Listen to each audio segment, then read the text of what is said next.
അല്ലാഹു ലോകത്തിലെ സ്ത്രീയെ മണ്ണിൽ നിന്നാണ് സൃഷ്ടിച്ചത്. സ്വർഗത്തിലെ സ്ത്രീയെ കസ്തൂരിയും സഫ്രാനും കൊണ്ടാണ് സൃഷ്ടിച്ചത്. അവൾ സൂര്യനോട് വിരൽ കാണിച്ചാൽ സൂര്യൻ അവളുടെ മുന്നിൽ കാണപ്പെടുന്നില്ല.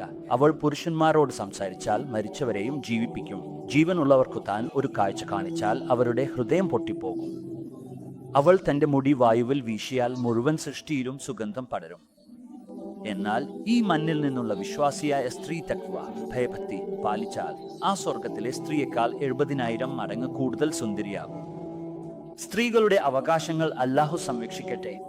അത് ഒരു അമ്മയുടെ രൂപത്തിലാണെങ്കിൽ എന്റെ പ്രവാചകൻ പറഞ്ഞു, എന്റെ അമ്മ ജീവിച്ചിരിപ്പുണ്ടായിരുന്നുവെങ്കിൽ ഞാൻ ഇശാ നമസ്കാരത്തിനായി പ്രാർത്ഥനാ മുറിയിൽ ഉണ്ടായിരുന്നു. ഞാൻ സൂറത്ത് ഫാത്തിഹ ഓതാൻ തുടങ്ങിയിരുന്നു. എന്റെ അമ്മ എന്നെ മകനെ മുഹമ്മദ് എന്ന് വിളിക്കുമായിരുന്നു. അവൾക്കു വേണ്ടി ഞാൻ എന്റെ പ്രാർത്ഥന നിർത്തുമായിരുന്നു. ഞാൻ പറയും, അതെ എന്റെ പ്രിയെ, ഒരു അമ്മയുടെ അവകാശങ്ങളെക്കുറിച്ച് എന്നോട് പറയും.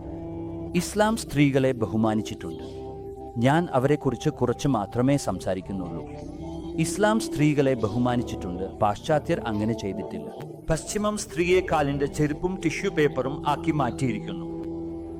ഇസ്ലാം സ്ത്രീക്ക് ബഹുമാനം നൽകി. അവളുടെ ആദ്യ രൂപം അവളാണ്. ഈ മകൾ എന്ന രൂപത്തിൽ അവൾ വരുന്നു. അതിനു മുമ്പ് പോകൂ. അല്ലാഹു ആദം അലൈഹിസ്സലാമിനെ സൃഷ്ടിച്ചു.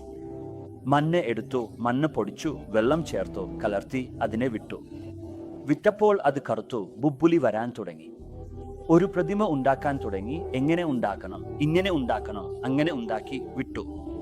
ആദത്തിന്റെ നഗ്നമായ പ്രതിമ 40 വർഷം കിടന്നു. കാറ്റ് വീശി സൂര്യപ്രകാശം വീണു ഉണങ്ങി.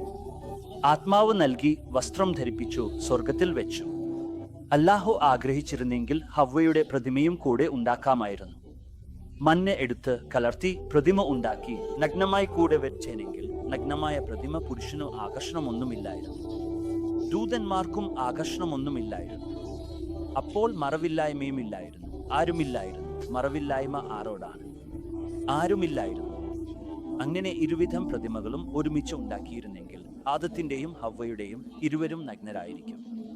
പിന്നെ ഇരുവർക്കും ആത്മാവ് നൽകും, ഇരുവർക്കും വസ്ത്രം ധരിപ്പിക്കും, ഇരുവർക്കും സ്വർഗത്തിൽ ഇടും.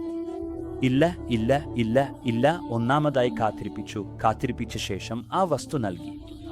അല്ലാഹു വലിയ വസ്തു എവിടെയും എളുപ്പത്തിൽ നൽകുന്നില്ല. കുറച്ച് കഷ്ടത്തിൽ ഇട്ടാണ് നൽകുന്നത്.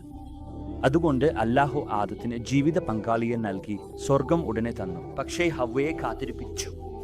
സ്വർഗം കാത്തിരിപ്പിച്ചില്ല, ഹവ്വയെ കാത്തിരിപ്പിച്ചു. പിന്നെ മണ്ണ് എടുത്തില്ല, പ്രതിമ ഉണ്ടാക്കിയില്ല, വെള്ളം ചേർത്തില്ല, അവളെ നഗ്നയായി വെച്ചില്ല. പകരം ആദത്തെ ഉറക്കത്തിൽ ആക്കി ദൂതന്മാരുടെ കണ്ണുകളിൽ മറവ് വെച്ചു. ആദം അലൈഹിസ്സലാമിന്റെ കണ്ണ് തുറക്കുമ്പോൾ തന്റെ പക്കൽ ഒരു സ്ത്രീയെ പൂർണ്ണ വസ്ത്രത്തിൽ മറവിൽ കാണുകയായിരുന്നു.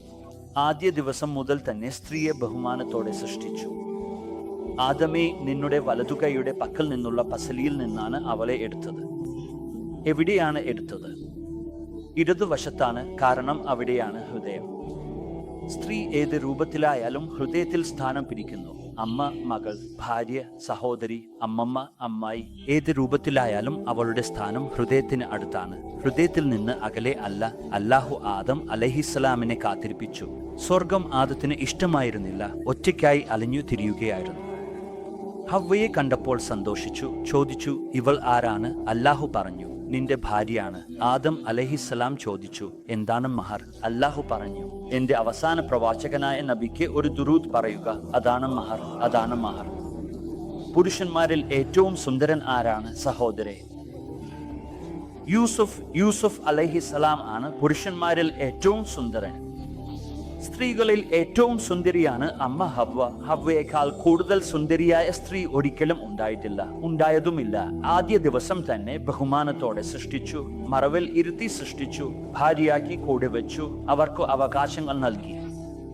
ഒരു മകൾ ജനിച്ചാൽ എന്റെ നബി പറയുന്നു, 3 പെൺമക്കളുടെ വിവാഹം കഴിപ്പിച്ചാൽ സ്വർഗം നിർബന്ധമായിരിക്കും. 10 ആൺമക്കളുടെ വിവാഹം കഴിപ്പിച്ചാലും സ്വർഗം നിർബന്ധമല്ല. 3 പെൺമക്കളുടെ വിവാഹം കഴിപ്പിച്ചാൽ സ്വർഗം നിർബന്ധമായിരിക്കും.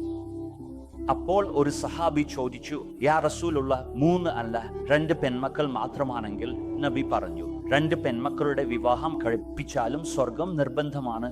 മറ്റൊരാൾ ചോദിച്ചു, യാ റസൂലുള്ള, 2 പോലും ഇല്ല, ഒരു മകൾ മാത്രമാണെങ്കിൽ? നബി പറഞ്ഞു, ഒരു മകളുടെ വിവാഹം കഴിപ്പിച്ചാലും സ്വർഗം നിർബന്ധമാണ്. അതേ പെൺകുട്ടി പിന്നീട് സഹോദരിയായി മാറുന്നു, മകളിൽ നിന്ന് സഹോദരിയായി മാറുന്നു. സഹോദരൻ വരുമ്പോൾ എന്റെ നബി പറഞ്ഞു, ആർക്കും അല്ലാഹു 2 സഹോദരിമാർ നൽകിയാൽ അവർക്ക് അവകാശം നൽകണം. കാരണം പലപ്പോഴും സഹോദരന്മാർ സഹോദരിമാരുടെ അവകാശം തട്ടിയെടുക്കുന്നു.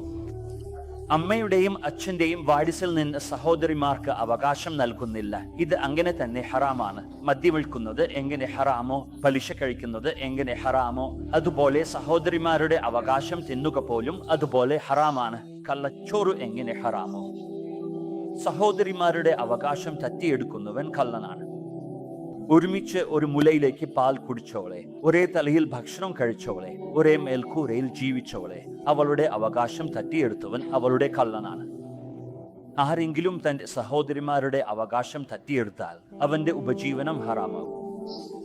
ഞാൻ എന്റെ ഗുരുനാഥന്റെ സേവനത്തിൽ ഞാൻ തഫ്സീർ പഠിച്ചവരിൽ തേൻ കൊണ്ടുപോയി. 76 കുറയ്ക്കുക 77 കാലഘട്ടം പ്രൈമറി സെന്ററിൽ മദ്രസയിൽ മൗലാന ജംഷീദ് സാബ് ഹജ്രത്ത് ഞാൻ തേൻ കൊണ്ടുവന്നിട്ടുണ്ട്. എവിടെ നിന്നാണ് കൊണ്ടുവന്നത്? കാജി, എന്റെ സ്വന്തം തോട്ടത്തിലിതാണ്. ഞാൻ പറഞ്ഞു, ഞാൻ തന്നെയാണ് തോട്ടത്തിൽ ആം വച്ചത്. ഞാൻ പറഞ്ഞു, ജി, എന്റെ സ്വന്തം തോട്ടത്തിലിതാണ്. അപ്പോൾ അദ്ദേഹം എന്നോട് ചോദിച്ചു, നിന്റെ അച്ഛൻ തന്റെ സഹോദരിമാർക്ക് ഭൂമിയിൽ നിന്ന് പങ്ക് നൽകിയിരുന്നോ? ഒരു തേൻ ബോട്ടിൽ അന്ന് 10 രൂപയ്ക്ക് കിട്ടുമായിരുന്നു. എത്ര ആഴത്തിലുള്ള ചോദ്യം! അദ്ദേഹം പറഞ്ഞില്ല, മാഷാ അല്ലാഹ്, ജസാക്കല്ലാഹ്, അങ്ങനെ ഒന്നും പറഞ്ഞില്ല. നിന്റെ അച്ഛൻ തന്റെ സഹോദരിമാർക്ക് ഭൂമിയിൽ നിന്ന് പങ്ക് നൽകിയിട്ടുണ്ടെങ്കിൽ ഈ തേൻ ഹലാലാണ്, നൽകിയിട്ടില്ലെങ്കിൽ എല്ലാം ഹറാമാണ്, ഞാൻ എടുക്കില്ല എന്നതായിരുന്നു അർത്ഥം. സഹോദര, നിന്റെ അച്ഛൻ സഹോദരിമാർക്ക് ഭൂമിയിൽ പങ്ക് നൽകിയിരുന്നോ? ഞാൻ പറഞ്ഞു, ജി, നന്ദി, എന്റെ അച്ഛന്റെ സഹോദരിമാർ ആരുമില്ലായിരുന്നു, അതിനാൽ നൽകേണ്ടതില്ലായിരുന്നു. 2 സഹോദരന്മാർ മാത്രമായിരുന്നു. മുഴുവൻ സ്വത്തും 2 സഹോദരന്മാർക്കായിരുന്നു, സഹോദരിമാർ ഇല്ലായിരുന്നു.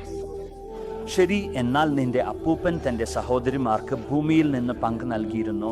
ഞാൻ പറഞ്ഞു, ഞാൻ ജനിച്ചിരുന്നില്ല, അതിനാൽ എനിക്ക് എന്ത് അറിയാം? എന്റെ ജനനത്തിന് മുമ്പുള്ള കാര്യങ്ങൾ എന്നെ ചോദിക്കേണ്ട. അപ്പോൾ അദ്ദേഹം ചിരിച്ചു. ശരി, അവിടെ വെച്ചേക്കൂ. അതിനുശേഷം എന്റെ നബി പറഞ്ഞു, ആർക്കും സഹോദരിമാർക്ക് പങ്ക് നൽകിയാൽ, അല്ലാഹു 2 സഹോദരിമാർ നൽകിയാൽ, അവർക്ക് അവകാശം നൽകിയാൽ, വിവാഹത്തിന് ശേഷവും അവരുടെ തലയിൽ കൈവച്ചാൽ അവന് സ്വർഗം നിർബന്ധമായിരിക്കും. പിന്നെ ഈ മകളിൽ നിന്ന് സഹോദരിയിൽ നിന്ന് ഭാര്യ. പിന്നെ എന്റെ നബി പറഞ്ഞു, ഏറ്റവും നല്ല മുസ്ലിം ഭാര്യയോട് നല്ല പെരുമാറ്റം കാണിക്കുന്നവനാണ്. എന്റെ നബി പറഞ്ഞു, ഓസ്ലോയിലെ മുസ്ലിം സ്വർഗത്തിൽ എന്റെ വീട്ടിന് സമീപം വീട് ഉണ്ടാകണമെന്ന് ആഗ്രഹിക്കുന്നുവെങ്കിൽ അവൻ 2 കാര്യങ്ങൾ ചെയ്യണം. ഒന്നാമത്, തന്റെ പെരുമാറ്റം നല്ലതാക്കണം. രണ്ടാമത്, ഭാര്യയോട് നല്ല പെരുമാറ്റം കാണിക്കണം. അപ്പോൾ അവന്റെ വീട് എന്റെ വീട്ടിന് സമീപം ആയിരിക്കും.